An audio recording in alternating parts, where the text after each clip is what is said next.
Bien, vamos ahora a la segunda clase del día de hoy. Estamos viendo lo que tiene que ver con Jesucristo, ¿verdad? Por eso esto es paralelo a si ustedes reciben un curso de un año de lo que es Cristología, va a ver todo lo que estamos viendo nosotros ahora en apenas 6 horas, ¿verdad? Pero se puede profundizar más, sí, en un curso más largo, ¿sí? Si ustedes tienen la oportunidad de coger un curso de Cristología, lo agarran. Aquí estamos siguiendo el catecismo de la Iglesia Católica, o sea, lo que nos habla sobre Jesucristo. Ahora vamos a ver a partir del numeral 512, nos habla de los misterios de la vida de Cristo. Y vamos a ver qué nos dice. Toda la vida de Cristo es misterio. ¿Se recuerdan qué es lo que significa la palabra misterio? No es algo despectivo como a veces hay gente que habla, ¿verdad? Misterio significa lo que viene de Dios y podemos conocer, pero no demasiado. Profundizarlo podemos, pero no demasiado. O sea, no vamos a llegar hasta el fondo en todo lo que tiene que ver de Dios. ¿Por qué no podemos llegar hasta el fondo? Porque nosotros tenemos una mente limitada, ¿de acuerdo? Tenemos una mente limitada. Y algunos más limitados que otros, ¿sí o no? Sí. Pero bueno, cada cual ve hasta dónde llega. Entonces el numeral 512 dice: todo lo que Jesús hizo y enseñó desde el principio hasta el día en que se fue llevado al cielo, hay que verlo a la luz de los misterios, de la Navidad hasta la Pascua, o podríamos decir hasta la ascensión de Jesús a los cielos. Esos son los misterios que vamos a ver. Entonces, ¿la Pascua qué es? La muerte y resurrección de Cristo. Entonces, todo lo que Jesús hizo, todo tiene algo de misterio, algo en que hay que profundizar. Por eso es penoso cuando hay hermanos que están en otras denominaciones, por decir de alguna manera, ¿no? No es el mejor término, pero así hay que expresarse. Que dicen que el infierno no existe, que cuando Jesús se refería al infierno se refería a un basurero que había en las afueras de Jerusalén. Como si Jesús andaba hablando de cualquier cosa.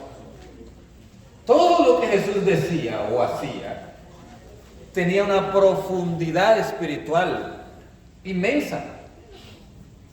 Y entonces por eso que decimos que es misterio. ¿De acuerdo? Es muy importante saberlo y enfocarlo de esa manera.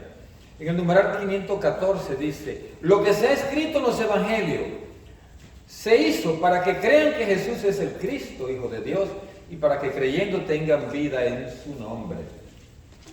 O sea, los evangelios son bien parcos, o sea, no escriben todo. Que ni modo, ¿verdad? Si lo hubieran hecho, por ejemplo, el tiempo de hoy, los evangelios hubieran puesto algo así como un día en la vida de Jesús. ¿Sí o no? Jesús se levantó a media mañana y se fue a lavar la cara. Y después María le preparó un tececito, un café, y fue a tomárselo. Y ella le preparó un panecillo y el panecillo estaba rico y él dijo: mami, qué rico está el café y qué rico está el panecillo. Eso sería un día en la vida de Jesús escrito de la manera de hoy, porque nos damos el lujo de desperdiciar palabras, ¿no? Y de adornar todo, ¿no? Pero los evangelios tenían que contar lo preciso, nada más. ¿Para qué? Por eso no hablan tanto de María. Y hay gente que dice: María no está en la Biblia. Sí está. Sí está. Lo único que no hay tantos detalles. ¿Por qué? Pues no era necesario. Porque era para hablar no de María, sino del Hijo de Dios. Para que creamos que Él es Dios, ¿verdad? Y creyendo, dice, tengamos vida en su nombre. O sea, los evangelios son para hablarnos de Cristo. No de María, no de José, no de María Magdalena, ni de ninguno de los apóstoles. Cuando nos hablan de ellos es para llegar al final, a quien tiene que llegar, que es a Jesús, para que creamos en Él. Su humanidad aparece así como el sacramento. Miren qué palabra más interesante. Usamos la palabra sacramento para hablar de la gracia que se nos da a través de una acción de la iglesia. Pero la palabra sacramento significa lo visible de lo que es invisible. Entonces, por eso, la humanidad de Cristo es la parte visible de lo que es invisible. ¿Qué es lo que es invisible? Dios. Dios es invisible. Entonces Dios se manifiesta a través de la humanidad de Cristo. Ahí vemos a Dios. O sea, el que vio a Cristo vio a Dios, ¿sí o no? Vio a Dios. Por eso le decían, mi Señor y mi Dios, ¿verdad? El que ve a Cristo ve a Dios. Pero está viendo lo que Dios deja ver. Por eso, lo que Dios no deja ver sería el misterio. Entonces, ese misterio nosotros tenemos que asumirlo. No contradecirlo, sino asumirlo. Entonces, dice que es sacramento porque es instrumento de la divinidad, de la salvación que trae consigo. ¿Es que no se está viendo ahí? No sé qué ha pasado ahí. Pero ustedes síganlo en el catecismo. Vamos a ver si fue esto, que yo eché esto para acá y entonces él se desconectó esto un poco. Ahí está. Ok, listo. Entonces, ahí le hacemos la bendición para que no se descomponga otra vez. Acomoda el teléfono. ¿Ah, sí? Es por esto, ¿verdad? Está ahí. Para que tenga la toma. Se acomoda el teléfono para allá, y así está. Muy bien. Ahí se conectó otra vez. Está como los servidores. Momento sí, momento no. Ya está. Ahí está, ahí está. No lo alejen mucho porque si no el sonido va a quedar como así, como si fuera una iglesia. Ok, entonces estamos. Toda la revelación de Cristo es revelación del Padre. Sus palabras y sus obras son silencio, y sus sufrimientos, su manera de ser y de hablar. Si está viendo allí es suficiente. ¿Volvió otra vez a la primera? Ah, no, ya está. Bien. Aquí decíamos esto, vamos a ver otra vez el 5.15 de nuevo, porque se nos quedó por mitad. La humanidad de Cristo es como sacramento, es decir, el signo y el instrumento de su divinidad. O sea, Jesús para salvarnos se vale de su humanidad. O sea, tiene que hacerse como uno de nosotros. Por eso que es un instrumento, dice. O sea, la divinidad usa a su humanidad como instrumento.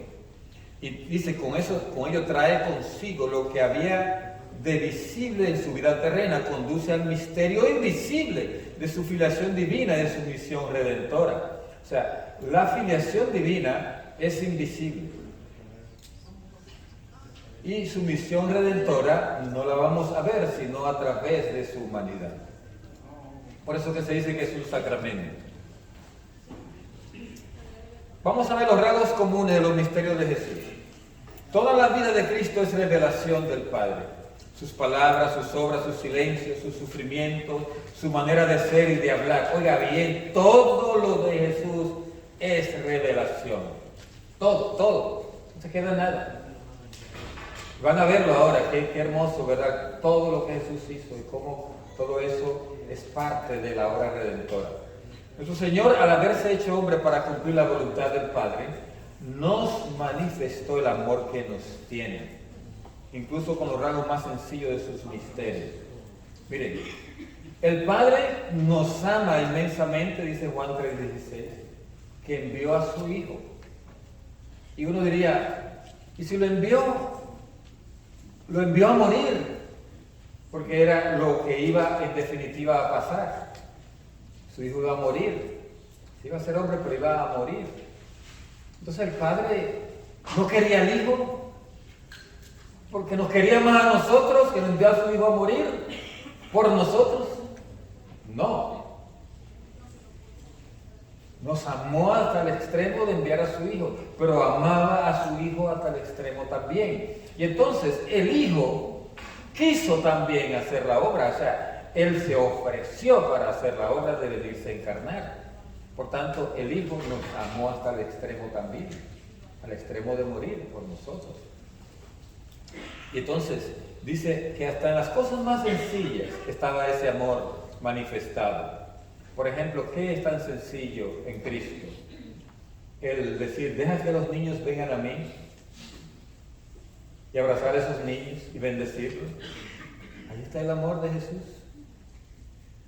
Cuando Jesús se acerca a la samaritana y le dice, dame de beber, parecía que él estaba buscando un interés propio, ¿verdad? En el sentido de saciar la sed. Pero no, él estaba detrás de la salvación de ella. Por eso empezó el diálogo con ese dame de beber. O sea que Jesús, lo mínimo que él hiciera, estaba allí permeado por su amor a nosotros, por su deseo de salvación para nosotros. Todo, todo. Y usted busque lo que fuera en las Escrituras, gestos sencillos de Jesús, que parecieran como muy humanos, más que divinos. Sin embargo, tenían un trasfondo de amor inmenso, inmenso.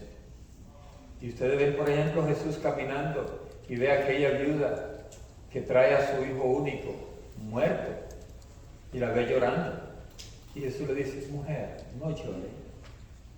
O sea que Jesús en ese momento estaba desplegando su amor inmenso por la humanidad, y específicamente sobre esta señora y sobre este hijo, viendo el sufrimiento que ella tenía y mostrando en ese momento su poder. Resucita a ese joven.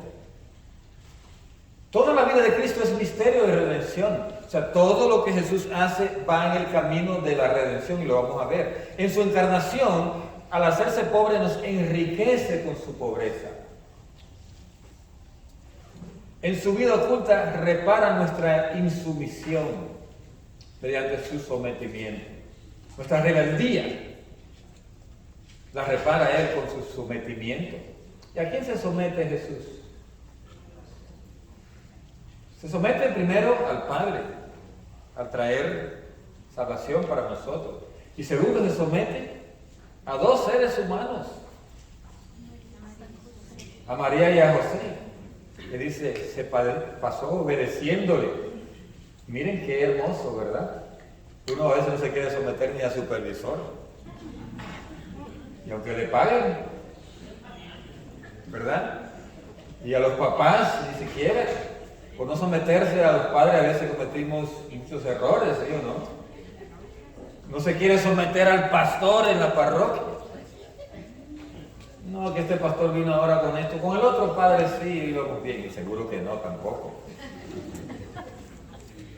Somos así nosotros, hay una rebeldía. Pero Jesús, al someterse a los padres terrenos de Él, nos está corrigiendo a nosotros la falta de sometimiento, la insumisión que traemos desde el pecado original, rebeldía. Dice, con su palabra purifica a los oyentes. La palabra de Jesús purifica. Y eso lo dijo Jesús cuando Pedro le dijo, lávame el cuerpo entero. Y Jesús le dice, no, mi palabra los ha purificado. La palabra de Jesús purifica. Si se predica con poder, la palabra de Dios va haciendo el trabajo, porque es palabra viva. Misterio de recapitulación. Atiendan esto es un misterio hermoso. Misterio de recapitulación. ¿Qué significa la palabra recapitulación? Es como volver atrás y todo lo que pasó, recogerlo otra vez. Eso es recapitular. Entonces, la humanidad había vivido fuera de Dios desde la creación, desde el pecado de Adán y Eva. Fíjense que algunos teólogos dicen que el pecado de Adán y Eva fue el primer día de la creación. Oigan usted. Él no le dio tiempo ni a tener hijos. Los hijos salieron después del pecado original. O sea que fue del primer día de la creación, fue el pecado original. O sea que ellos no gozaron del paraíso ni siquiera mucho.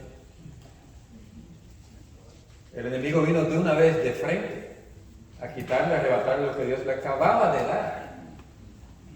Entonces, Jesús tiene que recapitular todo eso. Toda la vida de Cristo es un misterio de recapitulación. Todo lo que Jesús hizo, dijo y sufrió, tuvo como finalidad restablecer al hombre caído en su vocación primera. ¿Cuál era la vocación primera? Ser santos. Esa es la vocación primera. ¿Se recuerdan que hablamos de la justicia original? La santidad original que nos dio. Cada uno de nosotros fue hecho, o sea, mejor dicho, el ser humano, Adán y Eva, representando el ser humano, fuimos hechos sin pecado original. No había pecado original. Fuimos hechos inmaculado. O sea, la Inmaculada Concepción, que hablamos de la Virgen María, la tenía el ser humano en sus inicios. Y entonces, cuando Jesús se encarnó, vino a restaurar eso que lo habíamos perdido. ¿Y qué pasó? La vocación primera era hacernos santos, o sea, que nosotros creciéramos en santidad por la gracia de Dios y por el esfuerzo propio, las dos cosas combinadas. La gracia de Dios y el esfuerzo propio. Pero la gracia la perdimos y el esfuerzo ya lo pusimos, quién sabe a dónde, ¿verdad? En la luna. Porque nosotros no queríamos hacer el esfuerzo de buscar a Dios. Entonces dice, cuando Jesús se encarnó, se hizo hombre y recapituló en sí mismo la larga historia de la humanidad, procurándonos en su propia historia la salvación de todos. ¿Cuántos años vivió Jesús antes del ministerio público? 30 años. Y se dice que por cada año que vivió Jesús, recapituló una edad del ser humano. Póngala usted en siglos, póngala en millones de años, lo que usted quiera. Pero Jesús recapituló por cada año de vida de él una edad de la historia de la humanidad. Recapituló en eso. Cristo vivió todas las edades de la vida humana, devolviendo así a todos los hombres la comunión con Dios. O sea, él recapituló todo eso, vivió todas esas edades.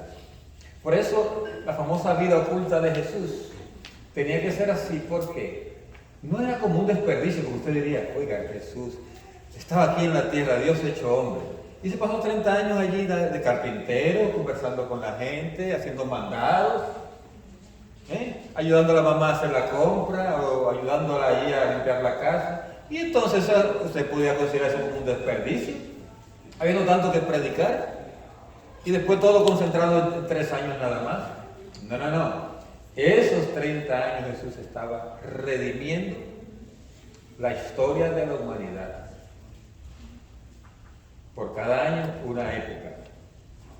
Entonces, eso es lo que está diciendo aquí. Y así nos volvió a todos los hombres la comunión con Dios. Entonces, van a ver cómo sucede eso. Nuestra comunión con los misterios de Jesús. Toda la riqueza de Cristo es para todo hombre y constituye el bien de cada uno. Cristo no vivió su vida para sí mismo, sino para nosotros desde su encarnación hasta su muerte. La vida de Jesús la vivió para nosotros. Durante toda su vida Jesús se muestra como nuestro modelo. Eso es lo que él quería hacer. ¿Y a quién estaba modelando Jesús? A todos nosotros. La mayoría de nosotros tienen una vida diaria, ordinaria, ¿sí o no? ¿O usted ha vivido todo el tiempo predicando? ¿No? ¿Usted vive todo el tiempo orando? ¿No? ¿Usted vive todo el tiempo en el grupo de oración? ¿No? ¿O en la iglesia? ¿No? Tiene una vida ordinaria. ¿Cuál es la vida ordinaria suya? ¿No? De cualquiera de nosotros. Trabajo, casa, dormir, atender a la familia, atender a los hijos, oír los chismes de la gente, etcétera, ¿verdad? Todo eso es la vida ordinaria, ¿no? Entonces Jesús vivió esa vida ordinaria. Ahí había chismosas en Nazaret también, y él las tenía que oír. Y chismosos también, ¿de acuerdo? Había de todo. Él tenía que oír a esa gente. Y darle una sonrisita, no participar en el chisme, pero darle una sonrisita. Como que ellos dirían, como dice a veces la gente, ay, ante él no hablemos porque solo se ríe, no comparte el chisme, ¿no? Entonces Jesús vivió esa vida ordinaria y era compartiendo la vida ordinaria de cada uno de nosotros, de toda la humanidad. Por eso que dice que él no vivió para sí mismo, sino para nosotros, desde la encarnación hasta la muerte.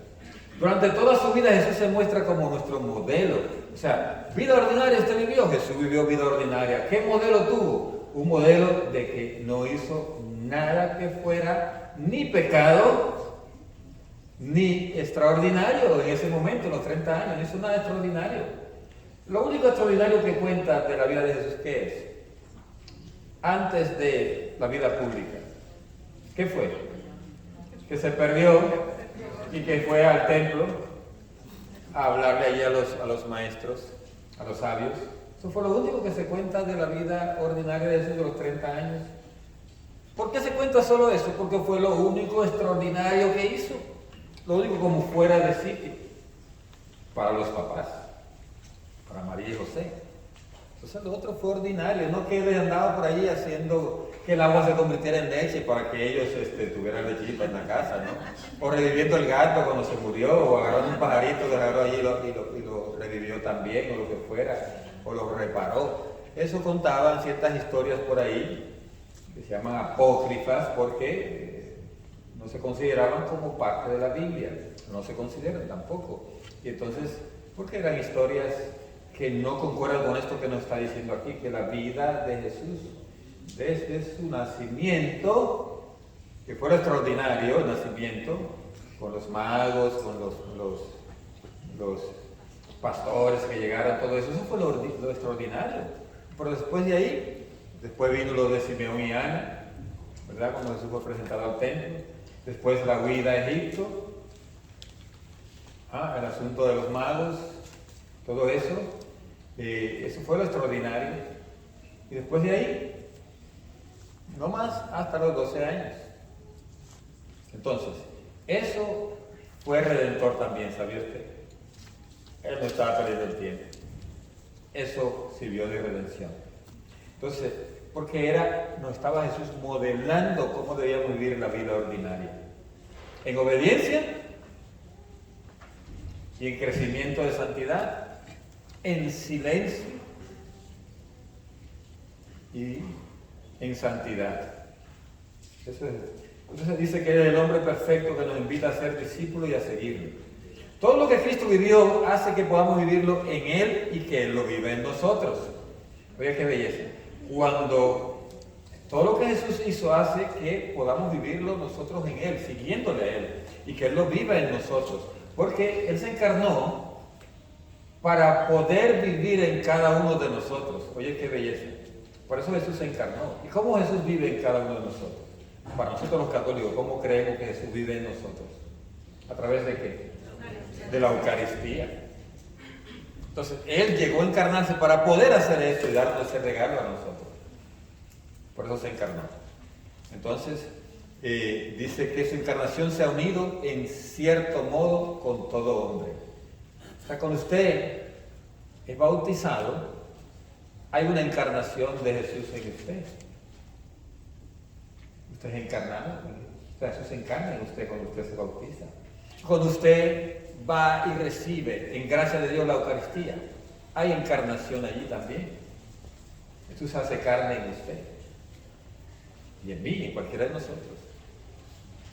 O sea, que es esto que dice que Jesús vive en nosotros y vive para los demás a través de nosotros. Por eso es que nosotros somos ungidos en el bautismo y somos otros Cristos, porque se encarna en nosotros a través de estos sacramentos. Misterio de la infancia y vida oculta de Jesús. La venida del Hijo de Dios a la tierra es un acontecimiento tan inmenso que Dios quiso preparar durante siglos. Hubo unos rituales que Dios le dio al pueblo de Israel, que eran hechos de una forma así, como Dios lo había dicho, como Moisés la escribió. El pueblo de Israel seguía las reglas de cómo debían hacerse esos rituales. Los sacrificios de animales sin defecto. ¿Qué estaban ellos modelando con eso? A Jesús, el Cordero de Dios, sin mancha ni defecto. Habían figuras que fueron figuras o prefiguras de Jesús. ¿Como quiénes? Por ejemplo, el rey David, uno, con todos sus errores, ¿no? Isaías, Jeremías. Jeremías sufrió muchísimo. Lo hicieron cargar hasta un cepo a Jeremías. Usted, por ejemplo, pone a Moisés, a Josué, cantidad de figuras que existían. Una de las figuras que tiene más relación con Jesús es una figura un poco extraña, que es la de Melquisedec, que dice que era el rey de Salem. Salem significaba ciudad de paz. Era rey, era sacerdote y era profeta. Y es el que hace la primera misa, como podríamos decir, una prefiguración de la misa, porque él, agradeciéndole a Dios que Abraham había ganado contra el enemigo, él hace una acción de gracias a Dios. ¿Qué la acción de gracias? Es la misa. Una bendición de pan, ¿verdad? Entonces, ¿qué es lo que él bendice? El pan y vino. Por eso que dice que nosotros seguimos el rito de Melquisedec cuando hacemos el sacrificio. Y fue el que Jesús hizo en la última cena. Todo viene por el rito de Melquisedec. Entonces, Melquisedec era la figura previa de Cristo, por ser sacerdote, profeta y rey.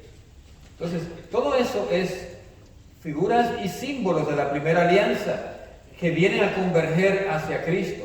Por eso Jesús hace una última cena y en la cena Él celebra la antigua alianza y establece la nueva alianza. Por eso dice Él, fruto de la nueva alianza, la sangre que será derramada por ustedes y por todos los hombres, para el perdón de nuestros pecados. ¿Verdad que sí? O sea que Jesús establece esa nueva alianza, en la cual ya no habrá animales sacrificados, sino que Él mismo es el Cordero de Dios que quita el pecado del mundo, el Cordero que se sacrifica. Y al mismo tiempo Él es el sacerdote que oficia. Por eso el sacerdote, Él hace la parte de la misa, que es el sacrificio, la hace en la persona de Cristo. Todo eso hace converger hacia Cristo.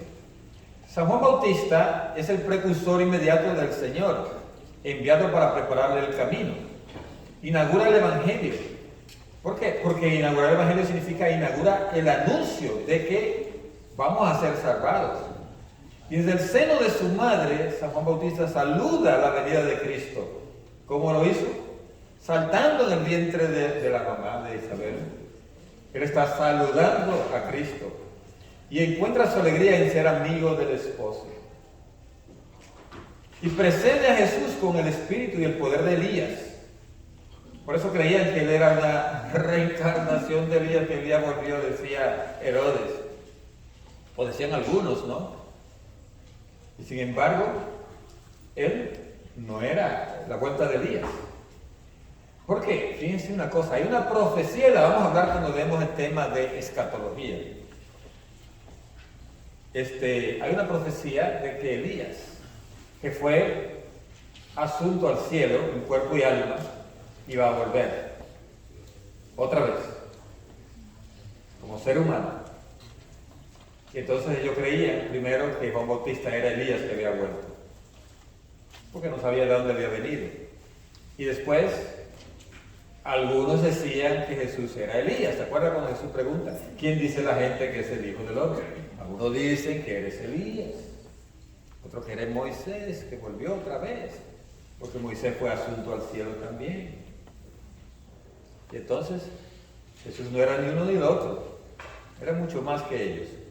Él da testimonio, o sea, a través de su predicación, Juan Bautista da testimonio de Jesús. Y su bautismo es de conversión. Y Juan Bautista es martirizado siendo prefigura de Jesús a través de eso. O sea que si hay alguien más cercano a Jesús que se parece a lo que Jesús hizo, fue Juan Bautista. Por eso Jesús lo dice como el profeta más importante de toda la antigüedad. El más importante. Vamos a ver el misterio de la Navidad. Ya cambiamos de color, ¿ven? Le pusimos los colores que la gente cree que son los colores de Navidad. Jesús nació en la humildad de un establo, de una familia pobre. Unos sencillos pastores son los primeros testigos del acontecimiento. En esta pobreza se manifiesta la gloria del cielo. ¿Y por qué la gloria del cielo se manifiesta en la pobreza? ¿Saben por qué? Porque la gloria de Dios no es de cosas que podamos tener. La gloria de Dios se manifiesta en que Dios posee nuestros corazones. Eso es lo que hace que glorifica a Dios. Cuando usted le entrega el corazón a Dios, Dios se glorifica. Entonces, los pastores, María y José, estaban en esa misma línea de glorificar a Dios a través de hacer la voluntad. Y fíjense que Dios se hace pobre, dijimos antes, para enriquecernos a nosotros, pero más que nada se hace pobre para que nadie en la pobreza sienta que Dios le ha abandonado. Dios mismo se hace como el mínimo para que nosotros, no importa qué condición económica tengamos, entendamos que Dios está con nosotros. Porque el problema es que la humanidad nos ha hecho creer, el enemigo también, de que el que tiene más es que está más bendecido por Dios, ¿sí o no? Y anda por ahí lo que es la prosperidad, no sé si le pueden llamar teología a eso, pero es toda una teoría de la prosperidad basada en lo que creía la gente del tiempo de Job, que nada que ver con el Evangelio eso, nada que ver con el Evangelio, porque Jesús dijo, el que quiera ir en pos de mí, que tome su cruz. Bienaventurados los pobres. Y él mismo se hizo pobre. Entonces, la bendición por tener muchas cosas no necesariamente es de Dios. Puede ser que Dios te bendiga con muchas cosas, ¿verdad? Te dé para que tú des. Pero hay gente, hoy lo decía una homilía que estaba dando un sacerdote, yo venía oyendo en el camino, él decía, hay mucha gente que tiene muchas cosas en este mundo y no podemos decir que son bendición de Dios porque la han conseguido con trampa, con mentira, con asesinato, con robo, con narcotráfico, con cosas de esas. Entonces podemos decir que esa gente está bendecida por Dios. Nada que ver. Ahora hay gente que Dios ha bendecido, sí, pero porque tienen un corazón generoso y Dios los ha bendecido para que ellos bendigan a otros. Entonces ahí sí va. Pero hay gente que dice, Señor, dame la loto y cuando me la des, yo voy a hacer un orfanatorio. Y Dios dice, no, este corazón tuyo no está para eso, ¿no? Yo sé que cuando te la saques ahí te voy a olvidar del orfanatorio y todo eso. Dios nos conoce. Entonces, Él se hizo pobre para hacernos ricos. Pero que cuando nos hacemos ricos espiritualmente, le damos gloria a Dios. Él se hace niño. Ah, mira, aquí se me fue la ñ de español. Se hizo niño. Con relación a Dios es la condición para entrar en el reino. Para eso es necesario bajarse, hacerse pequeño. Más todavía es necesario nacer de lo alto, nacer de Dios para hacerse hijos de Dios. Entonces, en Belén, el lugar donde Jesús nació, es una cueva. Y lo han dejado así, la iglesia de la Natividad, para tú ver la cruz. Pusieron una estrella ahí donde Jesús nació, no cruz, una estrella. Y tú para verla tienes que entrar así y a bajarte, para que te recuerdes que Jesús se bajó también, se hizo niño. O sea, hubo 2 abajamientos de Jesús allí. Dice que hubo 3, pero vamos a decir los primeros 2. El primero fue cuando Jesús se rebajó, lo dijimos antes, cuando se hizo humano. Primer abajamiento. Y segundo, cuando se hizo niño. Ahí se bajó también. Porque Jesús pudo haberse hecho humano así, de un tris, ¿verdad? Decir, salió Jesús grandote ya. Podía hacerlo, ¿sí? No era Dios. Y se apareció así en la montaña y eso, y ya Jesús ya entero, con el tamaño que tenía a los 30 años, se podía haber aparecido así. Pero él quiso hacerse niño. Y eso fue otro abajamiento. Y el tercero abajamiento fue cuando él fue a hacer la fila. En mexicano sería, fórmese. Jesús hizo la fila. ¿Y qué fila hizo Jesús? Al bautizarse, hizo la fila. ¿Y qué fila era esa? ¿Era lo de welfare o algo así? ¿Fila de welfare? ¿Era welfare? Era la fila de los pecadores. Jesús la hizo. Hizo esa fila. Por eso Juan se sorprendió diciéndole, no, tú no tienes que hacer esto. Jesús hizo su fila. Los que estaban ahí no se daban cuenta quién era el que estaba haciendo fila. Juan sí lo supo. Sí, los que estaban ahí hubieran dicho, póngase delante, usted está mejor que nosotros. Estamos los pecadores aquí. El más pecador atrás, por favor. Jesús que se ponga delante. No, él estaba allí en la fila como un pecador más. Y entonces allí se rebajó. Este misterio de la Navidad se realiza en nosotros cuando Cristo toma forma en nosotros. Navidad es el misterio de este admirable intercambio. ¿Cuál es el intercambio? Él se hace hombre, dijimos antes, para elevarnos nosotros los hombres a la divinidad. Es el intercambio. Navidad significa eso. Alguien que es Dios se hace como uno de nosotros para que nosotros podamos llegar a ser parte de la divinidad. Qué belleza, ¿eh? Ese es el intercambio. Por eso se usa el intercambio de regalos en Navidad. Porque Jesús nos regala algo a nosotros. ¿Nosotros qué le estamos regalando a Él? Nuestra humanidad. Nosotros estamos regalando nuestra humanidad a Él. Que no es de nosotros porque Dios nos lo había dado antes. Ahora los misterios de la infancia de Jesús. La circuncisión de Jesús al 8º día de su nacimiento es señal de su inserción en la descendencia de Abraham. A Abraham Dios le había dicho que se circuncidara y que se circuncidaran los hijos si él tuviera de ahí en adelante, e inclusive sus esclavos. Entonces Jesús participa de esa circuncisión para entrar en esa ley que Dios el Padre había dado a Abraham y que el pueblo de Israel sostenía a través de la historia. Entonces Jesús entra en la circuncisión. ¿La circuncisión qué era? Era un ritual que correspondía a esto. Cada persona que era circuncidada se hacía hijo de Dios, se consagraba a Dios. Vamos a decirlo de esta manera, se consagraba a Dios a través de este ritual. Se le daba una parte del prepucio, así se llama, del hombre, a Dios. Y entonces Dios se tomaba el cuerpo entero de nosotros. Eso era consagrarse. ¿De acuerdo? Pero ¿por qué solo los hombres? Porque las mujeres se consideraban incluidas en el hombre. O sea, las muchachas en el padre, ¿verdad? Y la esposa en el esposo. Se consideraba incluida.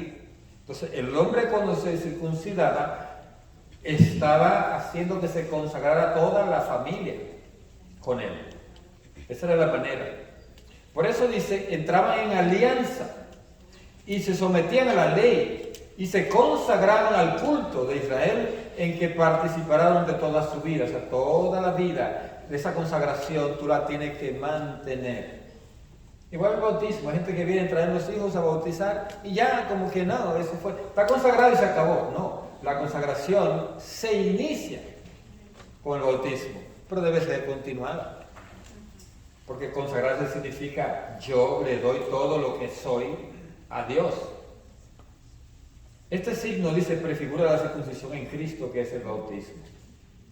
O sea, Jesús inaugura después un ritual que es el bautismo, que va a ser la forma de consagrarse para nosotros los seres humanos que le seguimos a Él. Jesús no se podía consagrar de esta manera a los 8 días. ¿Por qué no? Porque Él necesitaba inaugurar este tipo de consagración. ¿Y cómo no lo podía inaugurar? Cuando estuviera adulto, que Él pudiera instituir esto. Por eso el error de mucha gente que dice, ¿por qué Jesús se bautizó a los 30 años? Nosotros vamos a bautizarnos a los 30 también. Qué error, ¿verdad? Porque Jesús sí fue consagrado a los 8 días. Entonces, ¿vamos a esperar 30 años para consagrarnos a Dios? Imposible. Tiene que ser igual que Jesús a los 8 días. Entonces, la Epifanía es el siguiente misterio de la infancia de Jesús. Jesús se manifestó como Mesías de Israel, Hijo de Dios y Salvador del mundo. ¿Y se manifestó a quiénes? Hubieron varias epifanías. Nosotros solo conocemos las del 6, o sea, se menciona como epifanía las del 6 de enero. Entonces esa fecha se puso así, ¿verdad? El día que los Reyes Magos llegan a visitar al niño. Se considera como epifanía, pero hubo una antes. ¿Cuál epifanía hubo? Si epifanía significa manifestación de Dios, ¿a quiénes? A los que no estaban pendientes de esto. Dios se les manifiesta. ¿A quiénes se les manifestó primero? A los pastores. A los pastores, exacto. A los pastores. Fue la primera epifanía, los pastores.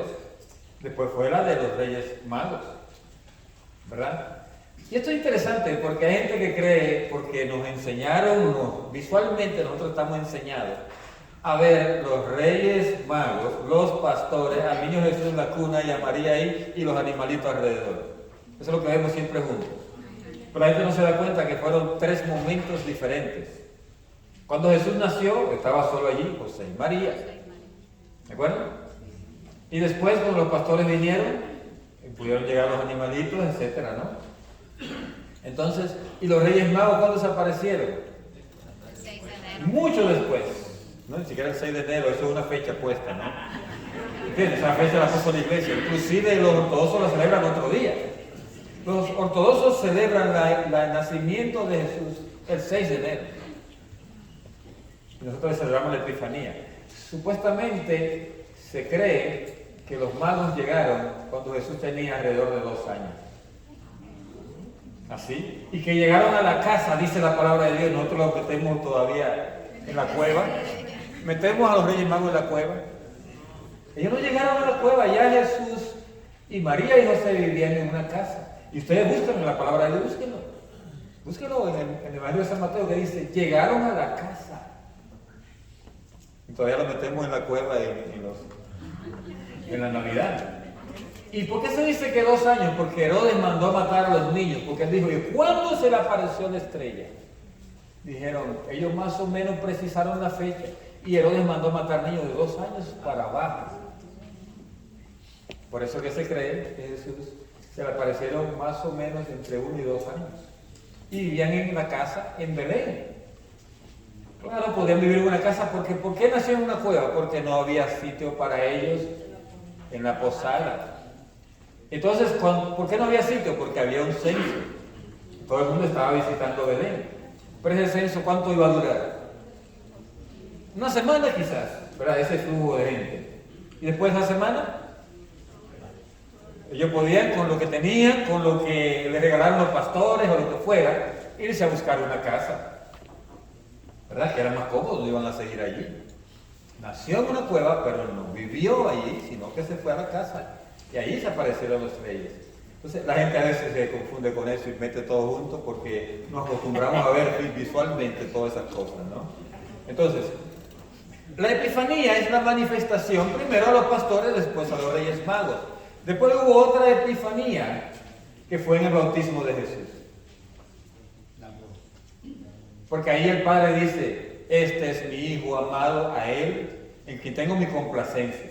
O sea, y esa voz dice que la oyó todo el mundo. No fue solo Juan. Entonces eso fue una otra Epifanía. Y una cuarta Epifanía, todavía hay otra, sí. Manifestación de Dios. ¿Cuándo fue? En la transfiguración. El Padre hablando, este mismo amado, a Él escúchenlo. Es otra Epifanía. Manifestación de Dios. Entonces, ok.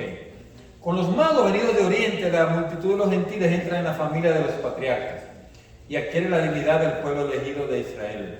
O sea, los magos eran paganos, no eran israelitas. Por tanto, ellos no eran de la familia de Dios, sino que vinieron de otro lugar, de Oriente, se dice.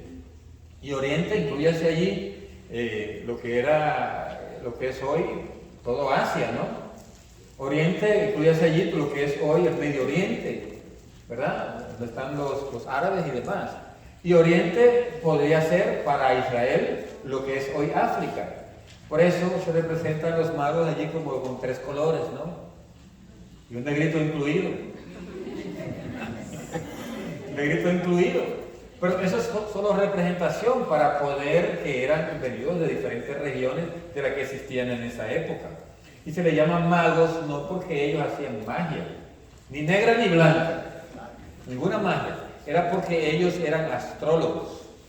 Y astrólogos significa que eran astrónomos en el lenguaje de hoy. El lenguaje de hoy es astrónomo. Entonces, un astrónomo que es una persona que estudia los astros.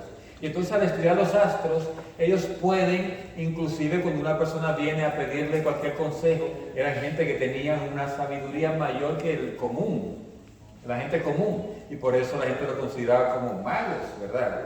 Que esta gente sabe mucho. Entonces ellos venían de diferentes lugares.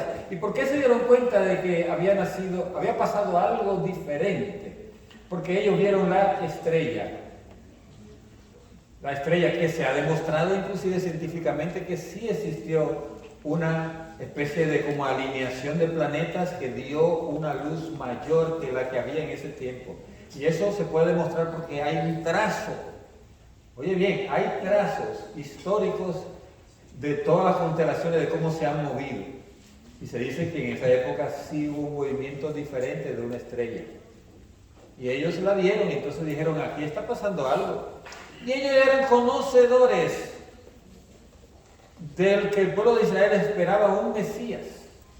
¿Por qué? Porque el pueblo de Israel estuvo en África, ¿sí o no? En Egipto.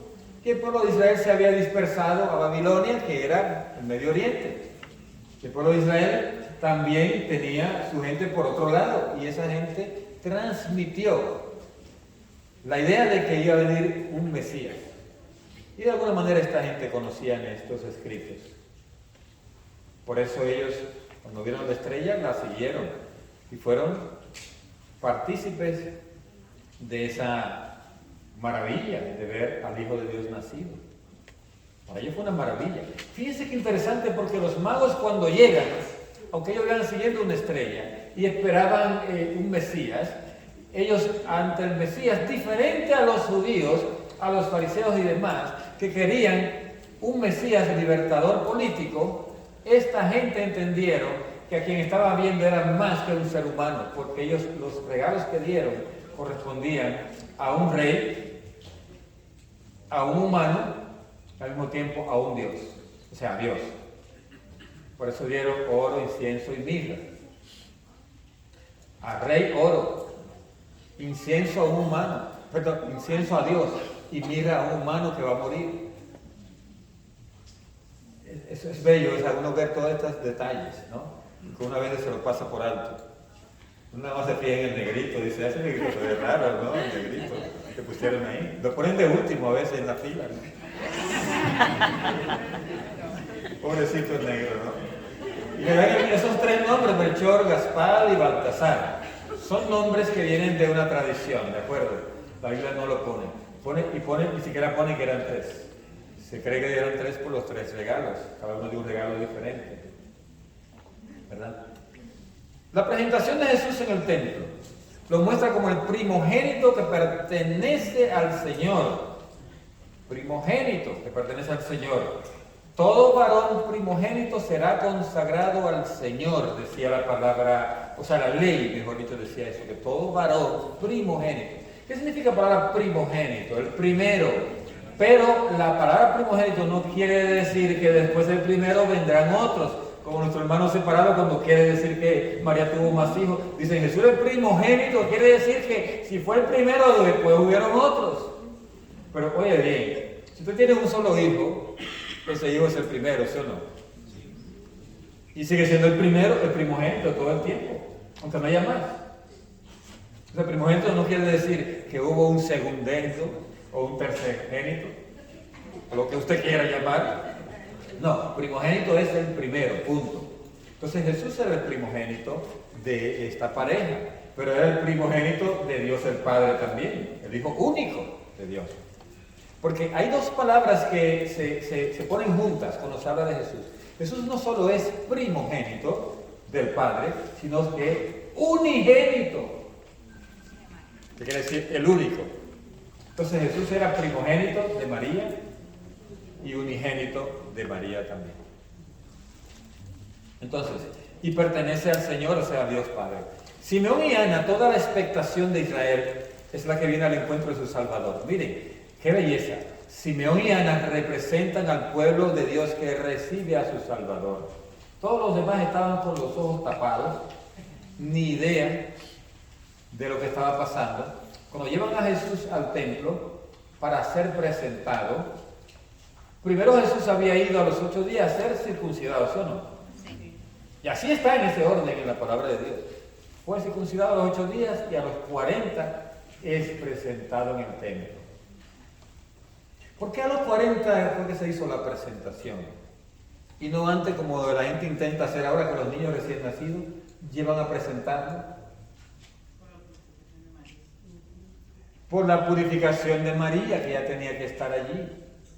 A los 40 días se purificaba la mujer, porque se consideraba que toda mujer, al momento de dar a luz, ella vertía sangre, ¿no? Y la sangre hace impura a la persona, según la idea que tenían los israelitas. Entonces ella necesitaba irse a purificar. Entonces, en ese momento se aprovechó para la presentación del niño. Entonces, allí se aparece Simeón y Ana. Fíjense que el orden está bien claro. Primero circuncisión, que es el bautismo, ¿sí o no? Dijimos que es lo mismo. Para el caso de Jesús, la circuncisión es el bautismo. Y después presentación. Hay gente que llega a presentar a los niños acabados de nacer. Yo le digo, ¿está bautizado? No, pues no puede presentarlo. ¿Qué va a presentar? Lo tiene que presentar a alguien que ya pertenece a la familia de Dios. Y eso solo con el bautismo. Y así está en el ritual bien claro. Y yo no sé cómo a algunos se le ha ido la... ¿verdad? Se le ha ido la chola, ¿verdad? Como dice mi país, se le fue la chola y hacen cualquier cosa. Se dejan invitar o invitan a los hermanos separados que como no tienen bautismo de niños, ellos llegan a presentar y la gente se ha metido esto en la iglesia católica. Y eso es erróneo. Se presenta a bautizado, así lo dice el ritual. Y Jesús fue circuncidado, igual bautismo, y después presentado. Así para que ustedes lo puedan ayudar a la gente que viene bien loca, queriendo presentar a niños no bautizados. Jesús es reconocido como el Mesías tan esperado, luz de las naciones y gloria de Israel, pero también signo de contradicción. ¿Quiénes dijeron todas estas cosas? Simeón y Ana. Oye, ¿qué profetas eran esos? Por eso le dice Ana la profetisa. Simeón era también profeta. Simeón, profeta. Bien, él dijo, échale, eso es. ¿Por qué? Porque él vio todo eso de signo de contradicción. ¿Y qué es signo de contradicción por Jesús? Se anuncia la oblación. ¿Se acuerda la palabra oblación? Se la dije y se la repito. ¿Qué significa? Ofrecimiento, eso es oblación. Dice, ¿qué se ofrece? Se ofrece lo que tú haces, se ofrecen los sacrificios, los sufrimientos, se ofrecen. Y Jesús tuvo una oblación perfecta y única en la cruz, que dará la salvación que Dios ha preparado. Entonces, allí en ese momento Jesús fue presentado en el templo, pero al mismo tiempo se estaba ofreciendo ese niño ya para consagrarlo a Dios. Miren, ustedes no lo saben, pero se lo digo ahora para que sepan lo que están haciendo. Cuando un niño es bautizado, se le está ofreciendo a Dios. Porque hay gente que lo bautizan para que el compadre, ¿verdad?, de ahí para adelante nos ayude con algo, ¿no? No tienen ni idea, usted se lo está ofreciendo a Dios le pertenece ese hijo o hija, cuando usted lo bautiza. Por eso se llama para consagrado, significa hacerlo sagrado. Cuando lo hace sagrado, lo que significa es que Dios lo toma, ¿verdad? Lo toma para sí, lo hace santo. Entonces, hacerlo santo es de Dios. Eso es una oblación. Vamos ahora a la huida a Egipto. Miren que todo es, dijimos, misterio y todo es recapitulación. ¿Por qué Jesús con su madre y con José tuvo que huir a Egipto? Porque Dios quería hacer el mismo recorrido que hizo el pueblo de Israel. El pueblo de Israel fue a Egipto buscando solucionar un problema de hambre. Como muchos de nosotros, ¿verdad? Que vivimos aquí por dificultades económicas, ¿sí o no? No lo nieguen, ¿verdad? No lo nieguen ahora, ¿no? Usted no vino aquí porque, ¿verdad? Porque vacaciones, que le gustó, nada de eso, no. Vinimos por mejora económica. Ellos fueron por una persecución que se le estaba haciendo. O sea, que ellos eran refugiados políticos en cierto sentido. Jesús, María y José. Entonces, fueron a Egipto por la matanza de los inocentes. Y esto manifiesta la oposición de las tinieblas a la luz. En el libro de Apocalipsis habla de una mujer que dará a luz un varón y que la serpiente o el dragón lo persigue para matarlo, inmediatamente nazca. Dice en el capítulo 12 de Apocalipsis. Y esto es exactamente lo que estaba pasando aquí. El demonio quería matar a Jesús acabado de nacer. Y lo hizo a través de Herodes, que envidiaba o le molestaba que cualquiera dijeran que iba a ser rey, porque él quería que el rey fuera él hasta que se muriera y después el que él pusiera.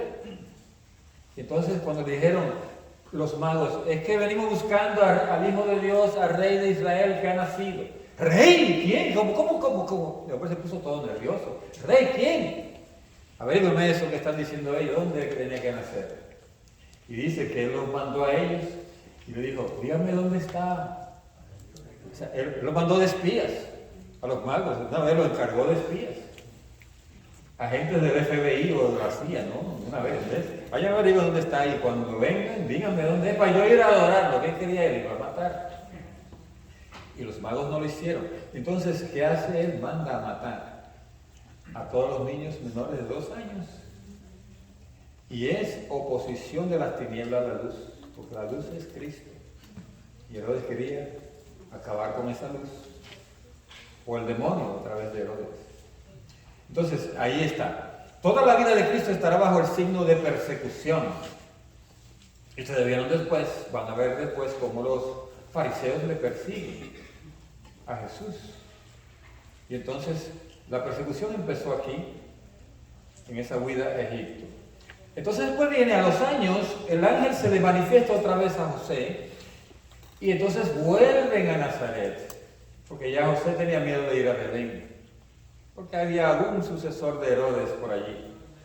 Y dijo, no, se va a Nazaret. ¿Por qué a Nazaret? Porque ambos eran de allí. Recuerden que de allí salieron para Belén. María y José creyeron que tenían que criar ese hijo en Belén para que se cumpliera la profecía, pero Dios tenía otro plan. Lo saca de Belén, lo lleva a Egipto y de Egipto lo devuelve otra vez a Nazaret. Y con esto lo que se está redimiendo es el éxodo del pueblo de Israel. Y Jesús está redimiendo a ese pueblo que durante el éxodo se mantuvo rebelde a Dios. Y atraviesa todo desde Egipto hasta la tierra prometida. Y eso hace Jesús con María y José. Jesús compartió durante la mayor parte de su vida la condición de inmensa mayoría de los hombres. Una vida cotidiana sin aparente importancia, vida de trabajo manual, vida religiosa, vida de comunidad. Imaginen la vida ordinaria de Jesús. La mañana se levantaba, hacía sus oraciones, etcétera, leía la palabra de Dios con la Virgen o con José, después se iban a la carpintería, él a trabajar con José, a aprender algo, hacía uno que otro mandado para la Virgen. Eso es vida cotidiana, sin aparente importancia, pero sí la tenía. Jesús estaba redimiendo nuestra vida cotidiana y diciendo a nosotros, lo que tú hagas, por ordinario que parezca, lo puedes ofrecer a Dios. Oye, qué belleza. Lo que tú hagas, que sea barrer, fregar los trastes, hacer la grama, sacar la basura, usted puede ofrecerlo como oblación a Dios. Y se convierte entonces en algo santificador. Para que uno saca la basura chistando, ¿no? Y uno hace la grama dándole de todo, ¿no? Echándole humo al vecino también. Entonces usted desaprovecha la vida ordinaria como medio de santificación. Eso es lo que Jesús nos estaba dando de modelo. Aproveche su vida ordinaria como medio de santificación. Haga el café con amor. Cocine el guiso ese que va a hacer, hágalo con amor. Y usted ese guiso le va a salir no solo bueno, sino también lo va a santificar, o la va a santificar usted cuando hace el guiso. Fregue esos trastes, ¿verdad? Fregue los trastes, lave los trastes con amor. Hágale el tecito al esposo o a la esposa. Cure a los enfermos que están en la casa, atienda a la persona que está enferma en su casa con amor. Vida cotidiana sin aparente importancia, pero la tiene. Y Jesús demostró que la tiene porque Él vivió eso día a día. Si no lo hubiera vivido, si Él hubiera desdeñado eso, nos estuviera diciendo a nosotros, como dice la canción del Negrito del Batey. A mí me llaman el Negrito del Batey porque el trabajo lo hizo Dios como castigo. El trabajar se lo dejó solo al buey, ¿verdad? Que el trabajo lo hizo Dios, ¿verdad? Es un enemigo, dice el Negrito del Batey. El trabajo es como el enemigo. No, el trabajo dignifica. Entonces, la vida religiosa, orar, dignifica, o sea, nos santifica. La vida en la comunidad, reírle a la gente. Jesús tenía sus momentos para hablar con la gente, para sonreír, para ayudar a algún anciano de la comunidad, para ayudar a alguno a hacer la grama o lo que fuera, o a sembrar algún árbol, alguno de que no pudiera, etc. Allá habían ancianos también. Él estaba allí haciendo vida comunitaria. Ellos le apreciaban a Jesús, pero como uno más. Fue tan ordinaria la vida de Jesús en esos 30 años, que cuando Jesús hace sus milagros y comienza a hablar, dicen ellos, pero este no es el hijo del carpintero, ¿de dónde le viene tanta sabiduría? O sea que Jesús ni siquiera con mucha sabiduría habló. De forma tal que dijeron, oye, este muchacho a qué universidad fue, y quién es la mamá, quién es el papá, y qué cerebro, wow. No, nada. Vida ordinaria. Entonces, de este periodo se dice que estaba sometido a sus padres y progresaba en sabiduría, en estatura y gracia ante Dios y los hombres. Esta frase es muy importante porque hay teólogos que dicen que Jesús vivió una vida tan ordinaria que no se dio cuenta que Él era Dios hasta que vino el bautismo. Que el Padre le dijo, este es mi humano. ¡Yo! ¡Qué tontería!, ¿no? ¿Y qué dice eso? No, Él sí sabía. Él sí sabía, pero Él voluntariamente quiso vivir una vida ordinaria. Y Él voluntariamente quiso ir creciendo en sabiduría. ¿Pero a qué sabiduría se corresponde? A la sabiduría humana. A poder aprender cómo hacer las cosas de la carpintería, aprender cómo sembrar un árbol, cosas por el estilo, cosas humanas. Eso la fue adquiriendo Él poco a poco. Por eso que dice que crecía en sabiduría, como crecía en estatura y como crecía de gracia ante Dios y los hombres. O sea, gracia ante Dios en el sentido de que hacía la voluntad de Dios día a día. Y ante los hombres porque decía, este muchacho está creciendo muy bien, se le ve muy aplicado, es muy obediente, etc. Cuando crece un niño, usted lo ve creciendo así, se dice, wow, ustedes han criado bien a este niño. O sea, que crecía en gracia ante los hombres también. Con su obediencia restaura la desobediencia. ¿La desobediencia de quiénes? De Adán y Eva y de todos los seres humanos después de ellos.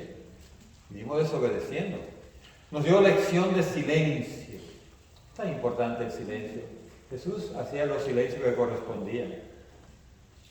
¿Tú te imaginas a Jesús oyendo una conversación de dos religiosos de la comunidad, dos en la sinagoga, diciendo cualquier disparate esas dos personas?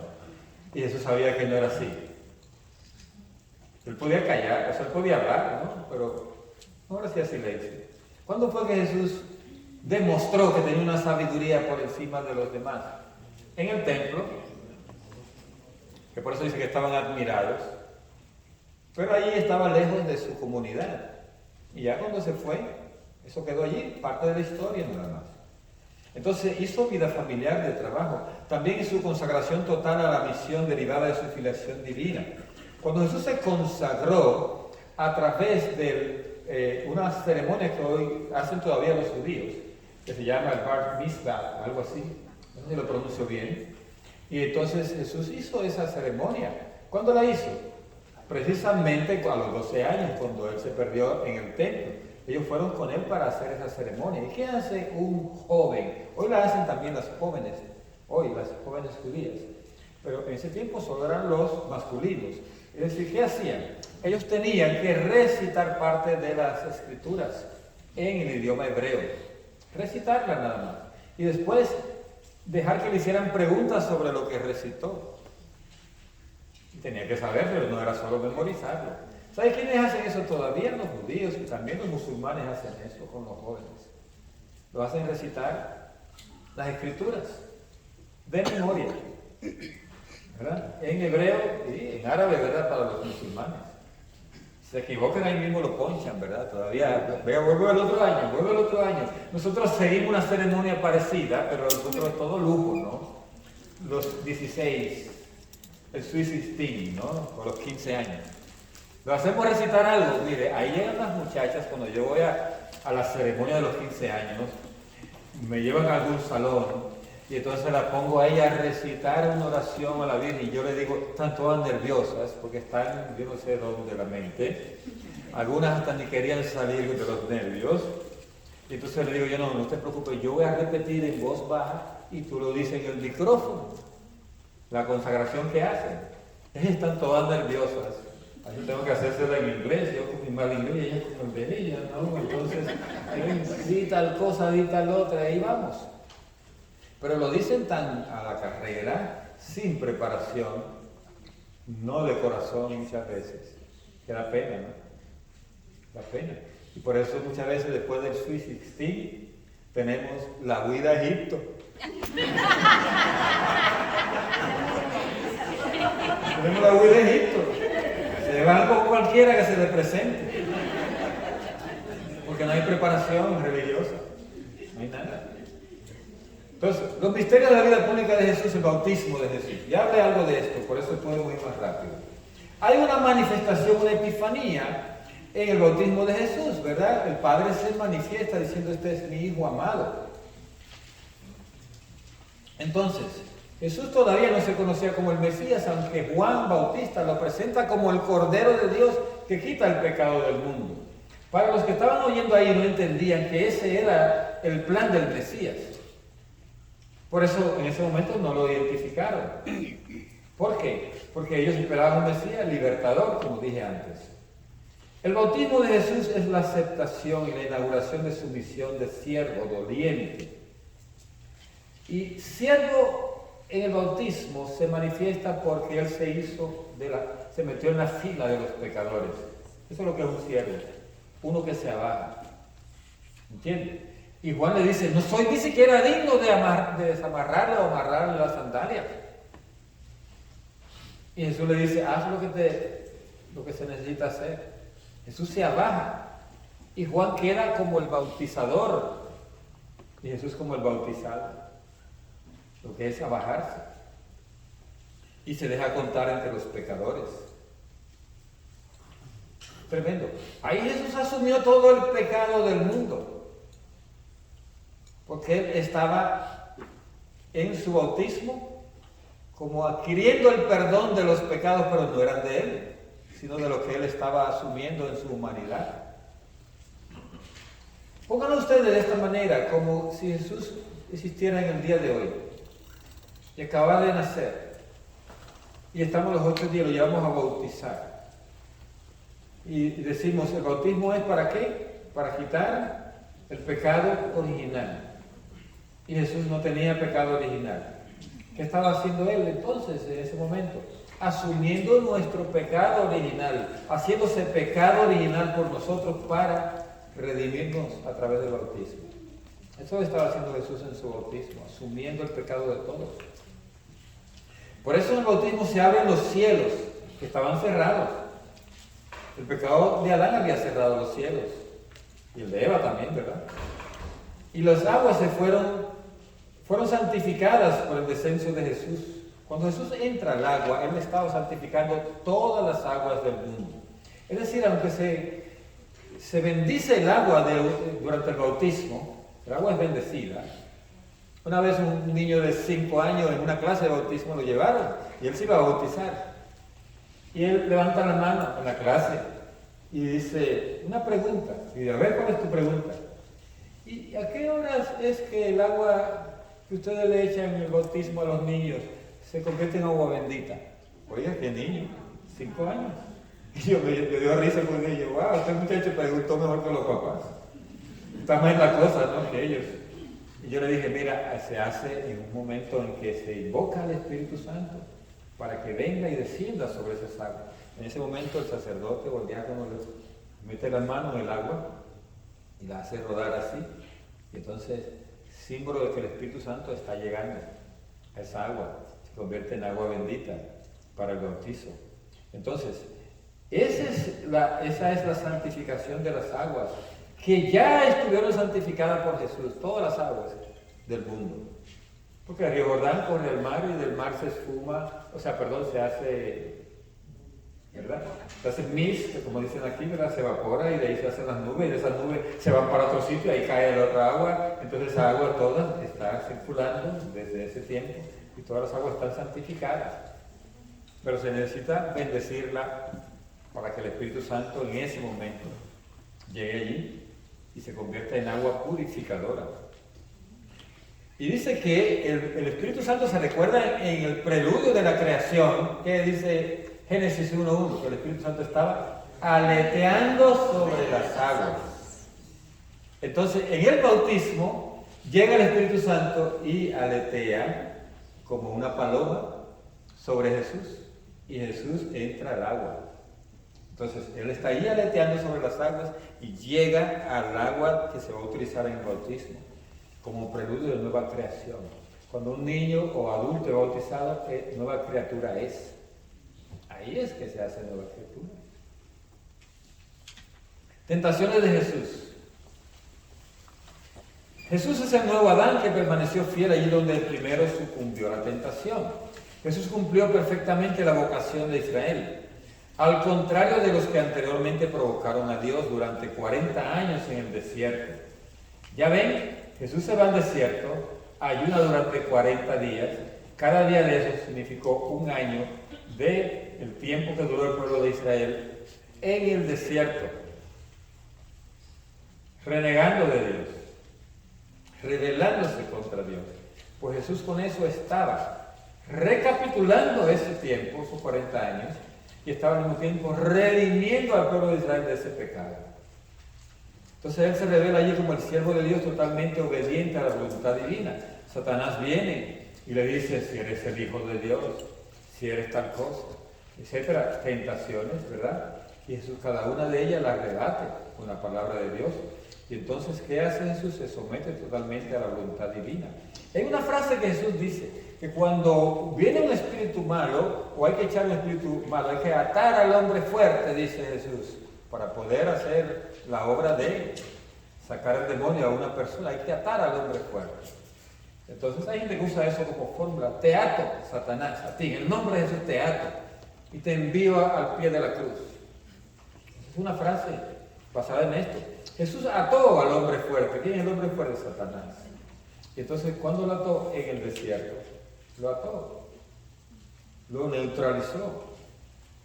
Y le despojó de lo que se había apropiado. Acuérdate de las tentaciones. Una de las cosas que Satanás dice es, si eres el Hijo de Dios, te postra y me adora y te daré todo de esos reinos que a mí me han dado, me han sido dados. Dos mentiras, ¿verdad? A él no le dieron nada. Él se lo arrebató. ¿De acuerdo? Ladrón. Por eso Jesús le dice que él vino a matar y a robar. Le mató la santidad a Adán y Eva y los primeros padres. Y le robó el reino que Dios le había dado. El paraíso se lo robó. Entonces, ¿qué hizo Jesús? Que Satanás viene a ofrecérselo a Jesús lo que él se había robado y dijo que a él se lo habían dado. De mentiroso, ¿no? Entonces Jesús sabía que no le habían dado nada, pero Jesús le rebate, diciéndole que solo a Dios adorarás, solo a Él te postrarás. Entonces ahí lo ató Jesús, y le comenzó a arrebatar lo que Él se había robado. Comenzó a arrebatar. Le arrebató primero la adoración. O sea, Jesús en persona humana estaba redimiendo a todas las personas que a través de los siglos habían adorado a Satanás con todas esas religiones paganas. ¿Qué es lo que Satanás quería? Que lo adorara a Jesús. Pues Jesús le dijo no. Y dijo, solo a Dios adorarás. Entonces él estaba redimiendo en ese momento a todas esas religiones paganas que adoraban a Satanás a través de figuras y cosas hechas de la naturaleza y demás. ¿Ven cómo trabaja todo esto? Esto es tremendo. Entonces, la victoria de Jesús en el desierto sobre el tentador es un anticipo de la victoria de la pasión. Por eso dice, Satanás se retiró hasta nuevo aviso. Pero se dio por vencido. Dijo, por ahí voy a ver dónde lo agarro, por ahí. ¿Y dónde Satanás quiso otra vez hacer que Jesús desistiera de su plan? En el huerto de Getsemaní. El huerto de Getsemaní. Entonces, él estaba ahí. En esa película famosa de Jesucristo, La Pasión, es una de las escenas que para mí más tremenda, es la primera escena, donde Jesús está en el huerto de Getsemaní, que se le aparece Satanás en forma de culebra allí, pero también en forma humana. Y está allí. Y toda esa escena es como oscura, así como, es bien fuerte esa escena, de verdad, bien simbólica. Entonces, él llegó en el huerto de Getsemaní a tentar a Jesús, ¿verdad? Y antes lo había hecho a través de Pedro, ¿no? A ti no te van a hacer eso, no, Señor, no voy a permitir sobre mi cadáver. Y se lo dijo a tu cadáver, échate atrás de mí. Le dijo Satanás, Pedro. Cualquiera le hubiera incomodado, ¿verdad? Me dijo Satanás. Me hubiera sido un bullying eso, ¿no? Para Pedro, me hizo bullying, me dio Satanás, Jesús, ¿verdad? Pedro se hubiera resentido por tiempo, ¿no? Por eso. Pero Jesús lo dijo con poder eso. Y él tuvo una suprema obediencia al amor filial del Padre. Entonces, por eso venció al enemigo. Anuncio del reino. Cristo inauguró en la tierra el reino de los cielos. Cristo es el reino de los cielos, Él mismo. Pero todos los que le siguieron a Él, al bautizarse, entraban en ese reino de los cielos. Yo le explico a la gente cuando le voy a dar la clase de bautismo. Le digo que Dios necesitaba formar otra vez el reino que Él quiso hacer en el paraíso. En el paraíso Adán y Eva eran inmaculados, sin pecado. Sin embargo, pecaron. Y después la humanidad entera entró en ese pecado. Dios necesitaba inaugurar otra vez ese reino. Entonces necesitaba una persona para inaugurar ese reino, sin pecado. Y cualquiera diría, Abraham. No, Abraham lo escogió para preparar el pueblo. Pero todos los que había en el pueblo de Israel cometían sus cosas, ¿no? Nada más piensen en el rey David, en Salomón y muchos de los profetas. Bueno, no eran impecables ellos, ¿de acuerdo? Los profetas de los reyes de Israel no eran impecables. El pueblo de Israel era el pueblo de Dios, y estos eran hijos de Dios, por ser parte del pueblo. Sin embargo, ellos estaban allí en lucha, ¿no?, contra el pecado, pero para preparar el tiempo de la redención. Entonces, para el tiempo de la redención iba a haber una nueva inauguración de esa redención, o sea, una nueva creación. Y esa nueva creación tenía que empezar por una persona. ¿Quién fue esa persona? ¿Quién fue esa persona? María, concebida sin pecado original. La palabra concebida se queda un poco corta porque no es concebida. María fue creada de nuevo. O sea, es una nueva criatura de Dios. Es como si Dios se hubiese, en este caso, olvidado de toda la humanidad, ¿verdad? Y empezó de nuevo una creación como la de Adán y Eva. Entonces ahí creó a María. Entonces, ustedes no, si lo vienen por la, me preguntaba alguien de ustedes, por la vía biológica, a ver cómo el DNA de ella, de dónde salió, por qué era sin pecado, por ahí no lo vamos a encontrar la respuesta. La respuesta es que Dios podía, Dios quería y Dios necesitaba las tres cosas. Apúntala ahí. La concepción inmaculada de María era porque Dios necesitaba, quería y podía hacer que ella fuera inmaculada. Las tres cosas. Le preguntó una vez a alguien que hablaba en contra de eso, de la concepción inmaculada de María. Un sacerdote le preguntó, oye, ¿tú crees que Jesús necesitaba nacer en una madre que fuera inmaculada? Y el otro dijo, sí, necesitaba. Porque Jesús no podía participar de nada en que hubiera pecado. ¿De acuerdo? Primera. Eso vamos a hablar después, pero se lo menciono ahora. Necesitaba, ¿verdad? Segundo, Dios hubiera querido que fuera así. El Padre. Sí, claro que hubiera querido. Y tercero, ¿Dios podía hacer? Si no fuera Dios, pues entonces lo hizo. ¿De acuerdo? Entonces, María es presentada como una nueva criatura al medio de la humanidad. Ni ella misma sabía. El ángel fue que lo tuvo que decir. Porque el ángel la conoció a ella, se la bajó y la saludó como una reina. Y le dijo, llena de gracia. Y eso no se lo pudo decir el ángel ni a Zacarías, ni a Juan el Bautista, ni a ninguno de la antigüedad, ni a David, ni a ninguno como lleno de gracia. Solo a ella. Porque el ángel estaba viendo a María desde el momento en que Dios la creó como nueva criatura. Entonces ahí se inaugura ese reino con María. María entonces recibe a Jesús en su vientre y ya son dos del reino. Jesús en el vientre de María y María ya aparte del reino llegan donde Isabel, y Isabel se llena del Espíritu Santo y Juan el Bautista es lleno del Espíritu Santo también. Ya van 4 en el reino. Y ahí se armó un grupo de oración, porque yo imagino que yo alabaré, comenzaron todito ahí, ¿verdad? Juan desde el vientre ahí dando brinco, ¿no? Porque dice eso es lo que hacemos, ¿no? Grupo de oración. Ya van 4. Y después viene José, queriendo a su esposa así. Al principio estaba con duda, pero después el ángel mismo le habla y José entonces se mete allí, en aquel reino. Ya tenemos 5. ¿Ven? Después Jesús llega, se bautiza y comienza a llamar a los discípulos, inaugura el bautismo y los bautiza a ellos. La Biblia no nos habla de que los discípulos de Jesús fueron bautizados por él, pero sí nos habla de que los discípulos de Jesús estaban bautizando a otros. ¿Cómo podían bautizar a otros si ellos no eran bautizados? ¿Recuerdan? Entonces Jesús los bautizó a ellos y los metió dentro del reino. Y ya comenzó ahí la familia de Dios. Cristo es el corazón mismo de esta reunión de los hombres como familia de Dios. Los convoca en torno a Él por su palabra, por sus señales que manifiestan el reino de Dios. O sea, Jesús comienza a llamar a la gente. Y los discípulos de Él estaban bautizando. No esperaron a que Jesús resucitara y subiera a los cielos. Ahí estaban bautizando porque la queja la dieron los discípulos de Él, Juan el Bautista. Ahí andan los discípulos del tal Jesús ese bautizando. ¿Y qué dijo Juan? Déjalo, porque es necesario que Él crezca y que yo disminuya.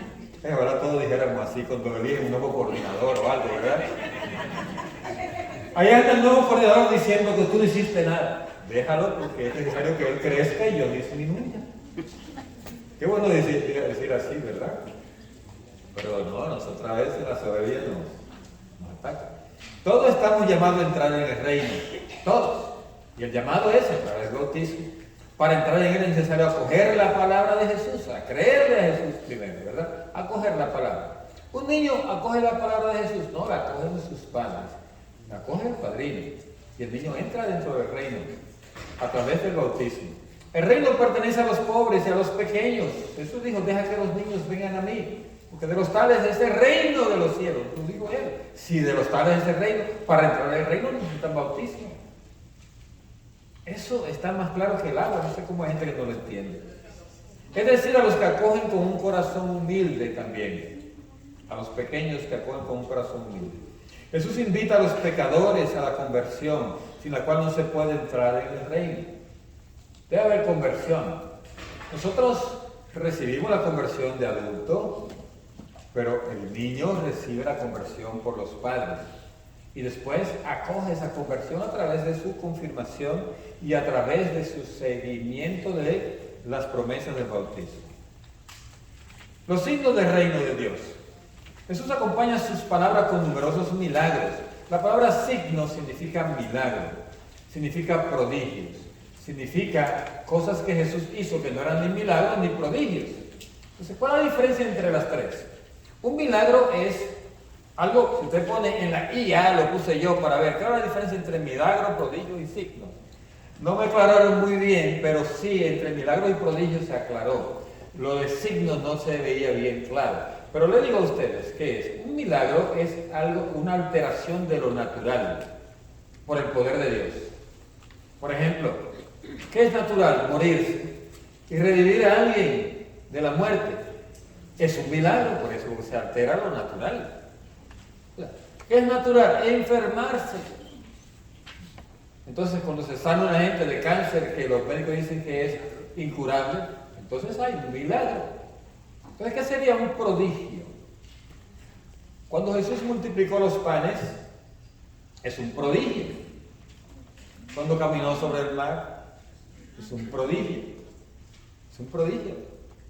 ¿De acuerdo? Cualquier cosa que Jesús hizo que no tenía que ver con el ser humano, ¿verdad? Es como decir un prodigio. O sea, hay algo que es extraordinario, ¿de acuerdo? Que es extraordinario, que no es natural, pero no tiene que ver necesariamente con la vida del ser humano. Entonces ahí lo colocamos como prodigio. Y signos es cosas que Jesús hizo que no son ni milagros ni prodigios, pero que él indicaba que eso tenía una significación en el reino.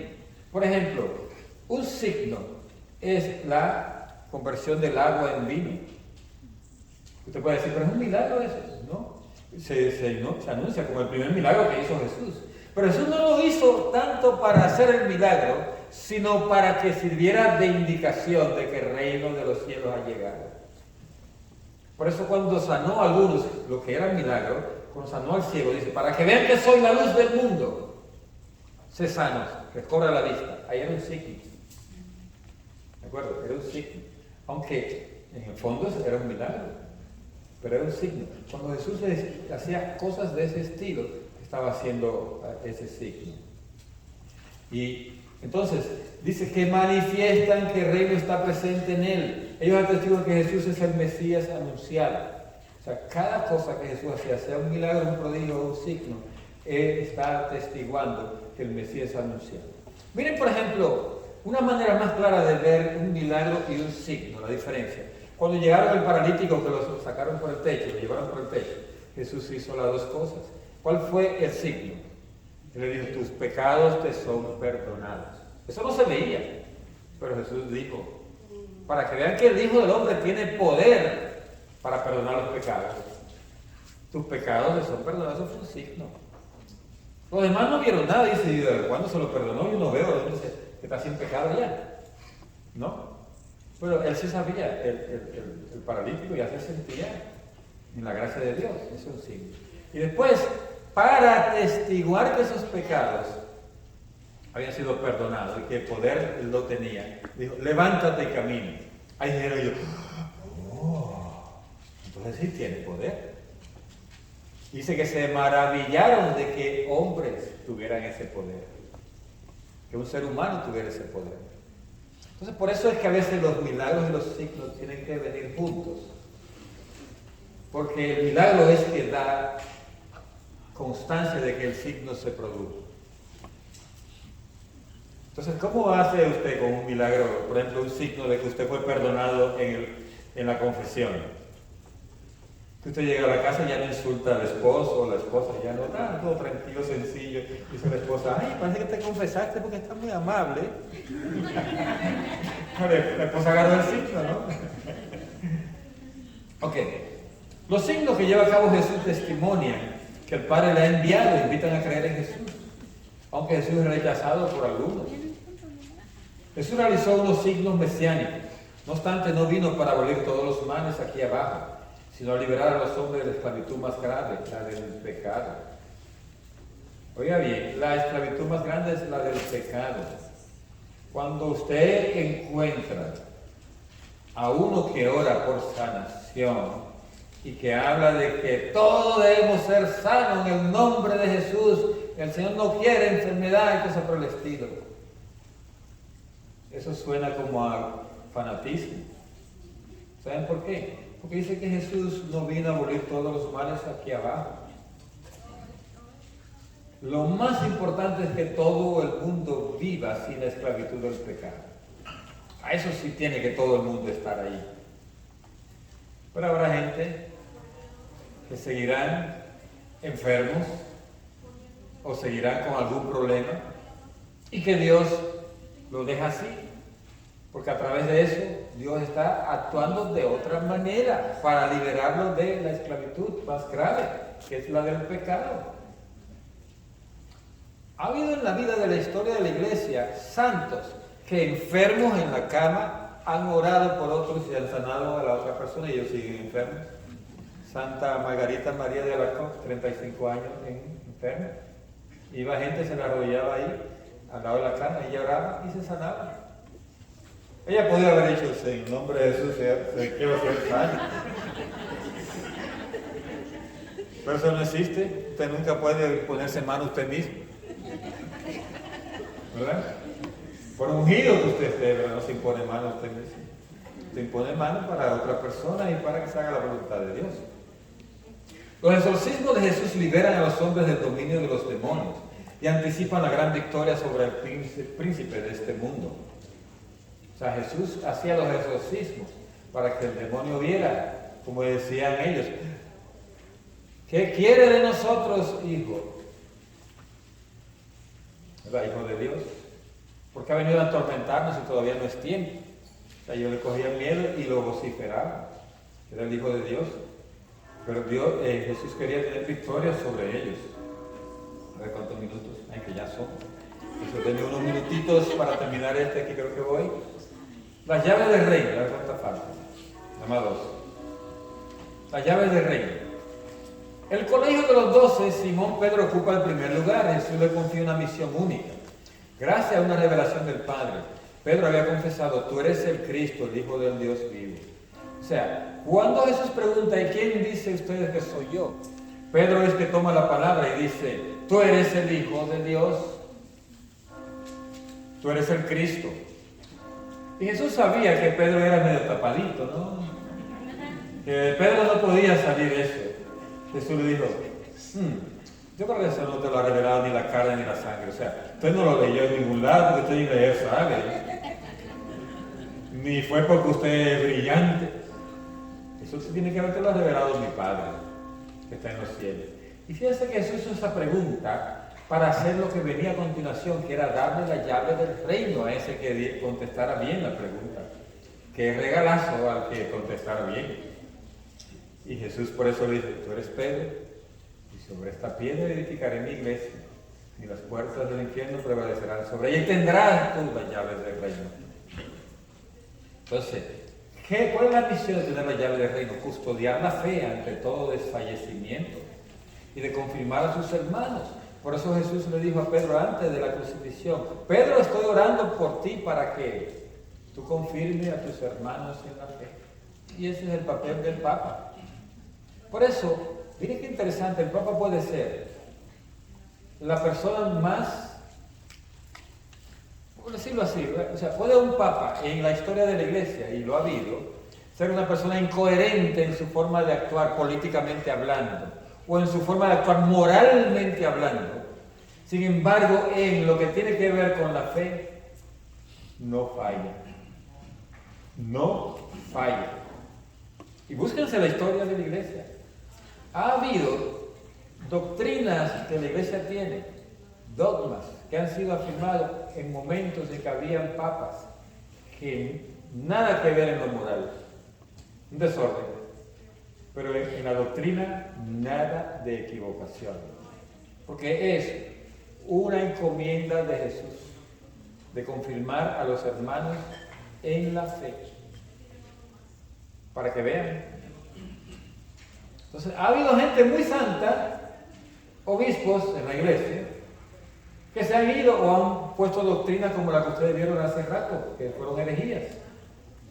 Ellos se equivocaron, pero el Papa que estaba en ese momento no se equivocó. Hasta fue perseguido por el mismo emperador romano, que era arriano. El emperador romano en ese momento era arriano. Y había muchísimos obispos arrianos en ese momento, que creían eso de que Ario planteó de que Jesús fue creación de Dios. Creían obispos de la iglesia eso en ese momento. Sin embargo, el Papa en ese momento fue perseguido por el mismo emperador, por eso. Y el Papa fue desterrado y se mantuvo firme en la fe de que no, de que Jesús era verdadero Dios y verdadero hombre. Y eso es lo que le damos nosotros hoy, esa firmeza, para que se den cuenta. Y eso viene por la llave que Jesús dio. Jesús ha confiado a Pedro una autoridad específica: a ti te daré las llaves del reino de los cielos. El poder de las llaves designa la autoridad para gobernar la casa de Dios, que es la iglesia. Tiene autoridad. Y mire, eso es lo que ha mantenido unida a la Iglesia Católica 20 siglos. Los que se han dividido de ella se han dividido en pedazos. La Iglesia Ortodoxa se dividió en el año 1000. ¿Y hay cuántas iglesias ortodoxas? Varias. La rusa, la albana, la griega, la esto, lo otro, hay varias iglesias ortodoxas. La iglesia protestante con Lutero se dividió. ¿Y cuántas hay? 40.000, por lo menos. 40.000. Entonces, la unidad de la iglesia ha estado por esta llave, por la autoridad dada a Pedro de gobernar la casa. Cualquier padre de familia que está aquí que no gobierne su casa, se le dividen los hijos. Si no gobierna a sus hijos. Pues el Papa gobierna a sus hijos con la autoridad que le dio Cristo. Y por eso hay unidad. Aunque haya todos los galeos que ustedes ven. Que los de Alemania, que aquello. Eso es puro trabajo del demonio, ¿no? Para que haya división. Pero es una sola iglesia. Por eso decimos, creo en la iglesia católica que es una.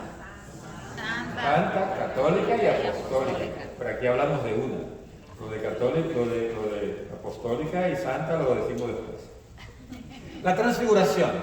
En la transfiguración apareció toda la Trinidad, el Padre en la voz, el Hijo en el hombre, el Espíritu en la nube luminosa. En el umbral de la vida pública de Jesús se sitúa el bautismo. Cuando Jesús empieza su vida pública, empieza con el bautismo. Pero cuando Jesús va a empezar su Pascua, empieza con la transfiguración. El bautismo de Jesús fue manifestado el misterio de la primera regeneración. Esto es interesante. Nuestro bautismo, la transfiguración. Nuestro bautismo es la primera regeneración. ¿Cuál es la primera regeneración? Nosotros tenemos una naturaleza caída por el pecado original y entonces en el bautismo somos regenerados desde criaturas pasamos a hijos de Dios. La primera regeneración. Y tenemos el poder de vencer el mal a través del Espíritu Santo que habita en nosotros. Esa es la primera regeneración. Pero en la transfiguración ocurre la regeneración segunda. ¿Y cuándo usted va a ser transfigurado? ¿Fue bautizado cuando nació o a la edad que lo bautizaron? ¿Y cuándo va a ser transfigurado? Cuando venga Jesús en gloria. Ahí va a ser la transfiguración de nosotros. Esa va a ser la segunda regeneración. Y vamos a hablar de eso en la próxima clase, no lo voy a adelantar porque si no, ya no van a querer venir en la próxima. Entonces, la transfiguración será nuestra propia resurrección, que va a ser la venida de Cristo. La transfiguración nos concede una visión anticipada de la gloriosa venida de Cristo. Aquí está. Muy bien. Entonces, ¿quién quiere ser transfigurado? Todo el mundo, ¿verdad que sí? Pues prepárese entonces para la segunda venida, que va a ser en la próxima clase. No es que Jesús va a venir en la próxima clase. Vamos a hablar de la segunda venida en la próxima clase, no que viene. Entonces vamos a lo último, que es la subida a Jerusalén, última filmina. Jesús sube a Jerusalén. ¿Por qué? Porque él dijo, no cabe que un profeta perezca fuera de Jerusalén. Y entonces él tenía que cumplir con la palabra de Dios. La profecía decía que él, el Mesías, iba a morir en Jerusalén. Por eso él se dirige allí, aunque sabía que iban a matarlo. Por eso cuando él llega a Jerusalén llora, porque dice, en ti han matado a todos los profetas. Y él llora porque Jerusalén no reconoció al que lo estaba visitando. Él lo dice. Cuando usted va a Jerusalén, del lado donde está el huerto de Getsemaní, hay un lugar donde usted se para y mira hacia la ciudad donde está el templo, hacia Jerusalén, lo que era Jerusalén antes. Y hay una alcufa, o sea, una especie de recipiente allí, que se usaba en ese tiempo para recoger las lágrimas. O sea, esto lo hacían los emperadores, esa gente, Poncio Pilato, toda esa gente, había un lagrimero, ¿no? Hoy las lágrimas, ¿cómo usted las recoge? Cuando usted está llorando, le dan el pañuelito Kleenex, ¿no? Sobre todo en los mortorios, muere con su chin de Kleenex, ahí se les salió una lagrimita y se la están secando, ¿no? Para simular que están llorando, por lo menos.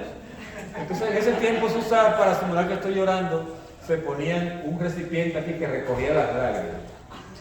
Entonces, allí va a ver en ese lugar que hay un recipiente de eso puesto hacia Jerusalén, porque dice que ahí Jesús lloró viendo su ciudad. Entonces, eso es muestra del amor que le tenía a la ciudad de Jerusalén y de lo que iba a pasar en ella, ¿verdad?